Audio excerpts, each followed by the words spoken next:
Well, as I start off every video, Hook 'em Horns. We lost today. We lost big to Oklahoma. But you know what? Still Texas fan. I'm still holding true. Um, Before the game, I talked up Texas a lot. I said I thought we had a legitimate chance to win this game.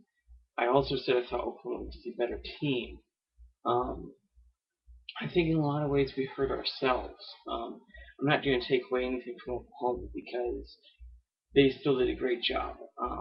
They did a great job with their defensive front breaking up our offensive line, um, which looked like it had improved a lot from a year ago. And I still stand by that. I think it has improved a lot from a year ago. But let's be honest, how could it have gotten worse? But it has improved from a year ago. The whole team has. But Oklahoma has as well. They're a very big, physical defensive team, and we just sort of got smacked around today. But the reason I say I think we hurt ourselves some for two reasons, or more than two. One is that we played off Aaron Broyles way too much. Aaron Stills got some grabs, but nothing, outlandish. He's a good receiver. He's going to get some grabs. But Aaron Broyles, we played off way too much. We were giving him a ton of space. I guess because we didn't want him to beat us deep. But he took the short routes all day long. So did Landry Jones. He was more than happy to. You can't do that. That's not good defense. Just because we didn't, necessarily get beat on a big play by Aaron Broyles. I mean, the first pass of the game ended up going for a big play, but we didn't get beat deep specifically. But that's still not a victory for us because they just took the underneath routes all day and killed us. But that's part of the problem with having freshman safeties, or corners, excuse me, against experienced receivers. Number two, we had no consistency in the quarterback spot. Not saying that neither one of our quarterbacks played well, but the way we played them was without consistency.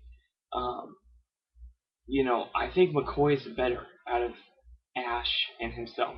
Out of the two, I think McCoy is better because he has a better pocket awareness and he's better when under pressure. When he's cool under pressure. I'm not saying specifically when the blitz is on. I'm just saying in the heat of the moment, he's better. But, there's a few times where they got pressure on Ash, and what he'd do, he'd take off running backwards, try to lose ground to gain ground or something. He got sacked a couple of times for, minus 16, minus 12 yards, and you cannot give up that many yards against a defense like Oklahoma. You can't really do that. You shouldn't do that against any defense, but especially not against a defense like Oklahoma. McCoy didn't really do that. He stepped up in the pocket, he avoided the pressure, and if he got sacked, he made sure it was, for a minimal loss, 2, 3, 4 yards.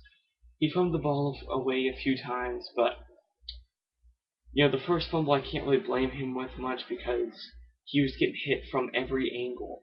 Because Oklahoma just destroyed our offensive line that first drive. So I think we need to show a lot more consistency in the quarterback spot and play McCoy more. I don't have a problem with playing Ash because it's very dynamic and he's very versatile and kind of brings a different factor to the game offensively because he can run, but he can also pass. But today just wasn't his day. Threw 2 picks. Just kind of getting on my nerves to see him out there more than McCoy because he was out there a lot more than McCoy was.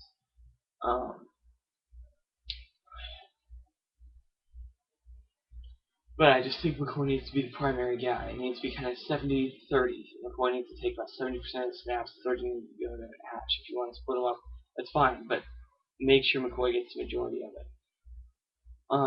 We also kind of shot ourselves in the foot because, it wasn't like, you look at the final score and you'd probably assume that we just got pounced on right away. No, it was really midway before in the second quarter before this one really opened up, and a lot of people were saying how fast Oklahoma can start, and the key for us was just making sure we could stay in it in the first quarter. Well, the first quarter was great. We looked good in the first quarter. It was a lot of fun watching that, watching Texas in the first, because the defense for both sides was fantastic.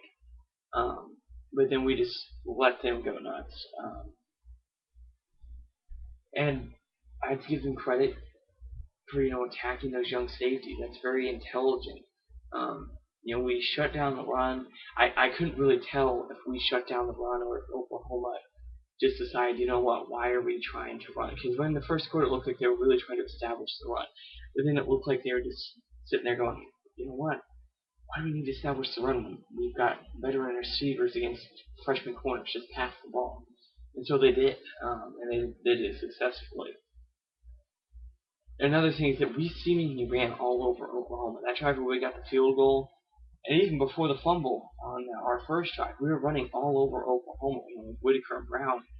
And for some reason, we stopped. We were doing misdirection handoffs and stuff, and then we stopped and tried doing more drop back passes and extracurricular stuff like hand off to the running back, have him flip it to the receiver, and have him throw it or something. And it, that wasn't working at all. So I don't really know why we stopped doing that, but we did. And like I said, there's just going to be some growing pains. We've got 23 true freshmen on this team. I think 36 freshmen in total. A lot of inexperience on the team. So there's just small things like that where we're going to have some growing pains. We know that coming in. It's just you hate to see this kind of growing pain against a team like Oklahoma. Not just because they're a talented team, but because they are Oklahoma and we want to win. So I thought coming to the game, Texas had a legitimate chance to win. But of course, I'm biased. I'm a Texas fan, so I'm always going to present their case more than the other team. But Oklahoma played a great game. One thing, perhaps I'm just a sore loser, but I want you to think about this if it's happening to your team. Midway through the fourth, 10 minutes left, Oklahoma's got their starters in, and they're still passing, going gung-ho for the end zone.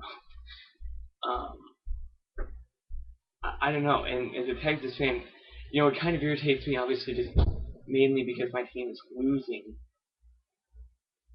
But I don't know, it just doesn't seem very classy. You're still passing, you're still going in the spread, going with no huddle, passing the ball, and you're trying to get into the end zone. I know it's a rivalry, but to a degree, this is a great rivalry because there's a certain amount of respect and class between these two teams, and I didn't think that was entirely classy. They calmed down. Oklahoma calmed down and started running the ball more and ended up turning the ball over because the freshman running back fumbled it away. But still, that's just one of the small things that, it just makes you hate Oklahoma even more. Or if you're an Oklahoma fan, Texas is doing that, it makes you hate us more. But Oklahoma played a great game, and earlier in the season I was saying I didn't think that they could win the championship, not because they weren't talented. I knew they had the talent. They're great defensively, and of course, Landry Jones is playing fantastic once again. But with Texas A&M sort of falling off the map where they can't play defense. A&M, it really, Baylor. You're playing on the road at Kansas State and Baylor. They may get a little lax and drop one of those games. I highly doubt it, but they may. But I really don't see a whole lot of teams that are actually going to present a challenge for them. Because I thought the Big 12 was going to be a lot tougher. I think Oklahoma State can present a challenge. But, after seeing them today, they are a fantastic team. But even if you're an Oklahoma fan and you saw the beatdown you gave Texas, you are probably enjoying it right now, yeah, but you're probably thinking to yourself, or you should be, few years, this Texas team was going to remember today, maybe even next year. They're going to remember today. And it may not be a good day for Sooner fans, but that's years down the road. Right now, by all means, enjoy it. You cream Texas, that's what you live for, is to get any kind of win, let alone, whipping like this. So, congratulations, Oklahoma. You played a fantastic game today. Um, and you got Texas very out of rhythm. And, I think we're going to improve on some of those things I mentioned. And, well, congrats Oklahoma, hook 'em horns. I still think we got a chance to, make. I mean, obviously we're 4-1. I think we'll make a bowl game this year, but we've got a big chance to improve. I think um, next week will show us a lot. Because coming off a big loss like this, you can feel sorry for yourself.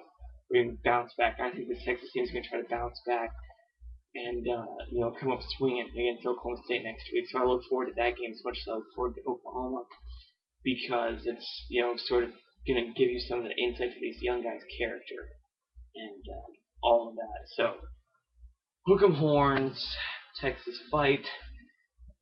Next week is going to be as big a test as this week was. Hopefully,